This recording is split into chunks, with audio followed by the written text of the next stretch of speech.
महाराष्ट्र में कैबिनेट का विस्तार जल्द ही किया जाएगा, इस पर चर्चा चल रही है।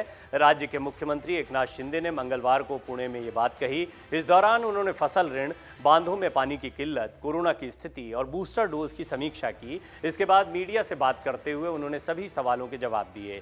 यही नहीं, कैबिनेट विस्तार को लेकर भी कहा कि जल्दी ही मंत्रिमंडल का गठन किया जाएगा। विपक्षी नेता अजीत पवार की ओर से बाढ़ जैसे संकट में असंवेदनशील होने के आरोपों का भी एकनाथ शिंदे ने जवाब दिया। एकनाथ शिंदे ने कहा, बाढ़ की स्थिति के दौरान मैंने और उप मुख्यमंत्री ने गढ़चिरौली का दौरा किया था। एक हेलीकॉप्टर भी तैयार रखा गया था, इसका इस्तेमाल होना था, लेकिन बारिश इतनी तेज थी कि हेलीकॉप्टर नहीं जा सका। हालांकि हमने बाढ़ की स्थिति की समीक्षा की है। शिंदे ने बताया कि उन्होंने सड़क पर जाकर स्थिति का जायजा लिया। मुख्यमंत्री शिंदे ने राज्य सरकार के कार्यों की जानकारी देते हुए कहा कि सरकार ठीक से चल रही है या नहीं, ये सवाल विपक्ष से पूछा गया है। उस विपक्ष ने ये पूछा है जिसने किसानों को 50,000 रुपए देने की योजना रोक दी थी। हमने इसे लागू कर दिया है। उन्होंने ये भी कहा कि पेट्रोल और डीजल की कीमतों में कमी की गई है। केंद्र सरकार की योजनाओं में देरी हुई है या नहीं, इसकी समीक्षा की गई है। केंद्र सरकार से संबंधित परियोजनाओं और अन्य प्रश्नों की सूची तैयार करने के निर्देश दिए गए हैं।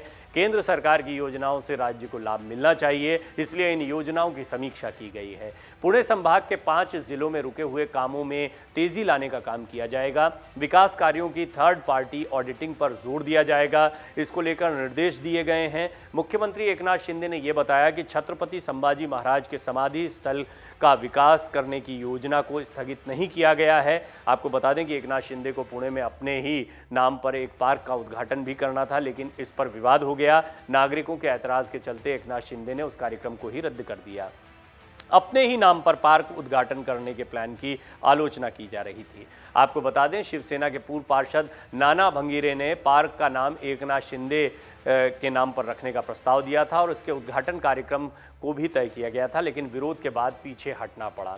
एकनाथ शिंदे को तब जवाब देना पड़ रहा है जब अभी तक वो उद्धव ठाकरे की सरकार में मंत्री थे, यानी उद्धव ठाकरे उनके मुख्यमंत्री थे।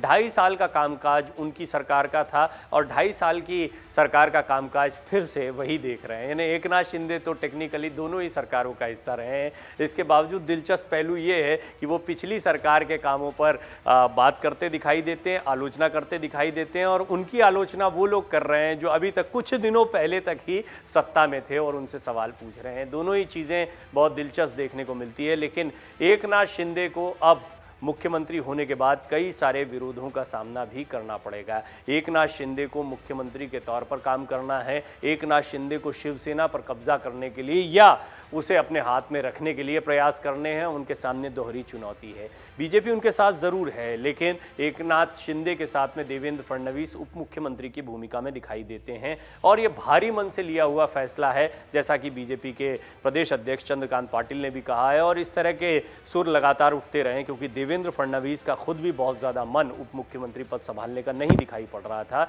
इन सारी चीज़ों के बीच में एकनाथ शिंदे की चुनौतियां बहुत ज़्यादा बढ़ जाती हैं, और ऐसे में जब उनके ही नाम पर पार्क बनाए जाने और उसका उद्घाटन करने की बात आती है तो ये जल्दबाजी दिखाई देती है। इससे एक संदेश भी जाता है, एकनाथ शिंदे अभी उतना बड़ा नाम नहीं है जितना बाल ठाकरे, उद्धव ठाकरे, राज ठाकरे या ठाकरे परिवार का नाम रहा है। और शिवसेना पर जब एकनाथ शिंदे के कब्जे की बात होती है या वो शिवसेना को संभाल पाएंगे की बात होती है, तो सबसे बड़ा प्रश्न चिन्ह यही लगता है कि क्या एकनाथ शिंदे बाला साहब ठाकरे के वारिस के तौर पर स्वीकार किए जाएंगे। वो उद्धव ठाकरे के सबसे खास व्यक्ति के तौर पर तो स्वीकार किए जा सकते हैं। संजय राउत मसलन उदाहरण लीजिए, क्योंकि संजय राउत अभी ईडी की गिरफ्त में है, चर्चाएं उनको लेकर कुछ और चल रही हैं, लेकिन संजय राउत इतने क्लोज एसोसिएट बाला साहब ठाकरे के रहे, राजनीति के हर दांव पेच को जानते हैं। इसके बावजूद आप देखते होंगे कि वो ठाकरे परिवार से आगे कहीं नहीं दिखाई देते हैं या शिवसेना को वो संभालने जैसी स्थिति नहीं दिखाई देती है। एकनाथ शिंदे उनसे बाद में आते हैं। एकनाथ शिंदे की अपनी राजनीति है, ठाणे के स्तर पर देखें, क्षेत्रीय स्तर पर देखें, कार्यकर्ताओं से उनको मिलने का मौका इसलिए मिला क्योंकि उद्धव ठाकरे उतने ज़्यादा एक्टिव नहीं थे कार्यकर्ताओं के बीच में जाने को लेकर, और इस दौरान मोर्चा संभाला एकनाथ शिंदे ने। इसका ज़बरदस्त फायदा भी मिला। 1-to-1 कम्युनिकेशन से एकनाथ शिंदे ज़्यादातर शिव सैनिकों को अपने साथ लाने में कामयाब रहे।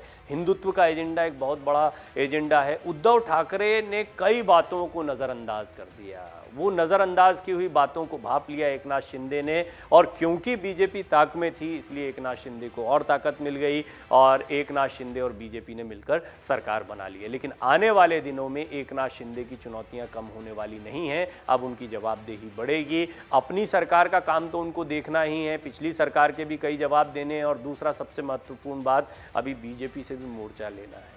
बीजेपी के कई बड़े बड़े दिग्गज नेता हैं जो इस वक्त इंतजार में बैठे हैं कि मंत्रिमंडल का विस्तार हो और मंत्रिमंडल में हमें क्या पद मिलेगा। वहीं बागी गुट के सभी विधायकों को ऐसी उम्मीद है कि उनको मंत्रिमंडल में कोई ना कोई जगह दी जाएगी, क्योंकि बड़ा बलिदान दिया है उन्होंने, उद्धव ठाकरे को छोड़ा है। उद्धव ठाकरे इसी ताक में बैठे हैं, जैसे ही कुछ लोग असंतुष्ट होते हैं वो उनकी तरफ आ जाएंगे और वो दोबारा शिवसेना को संभालने की स्थिति में आ जाएंगे। बड़े दांवपेच हैं इस वक्त महाराष्ट्र की राजनीति में, और इन दांवपेचों में सिर्फ उद्धव ठाकरे, संजय राउत नहीं उलझे हैं, एकनाथ शिंदे भी उलझे हुए हैं। डाउनलोड करें अमर उजाला ऐप और पाएं खबरें लगातार।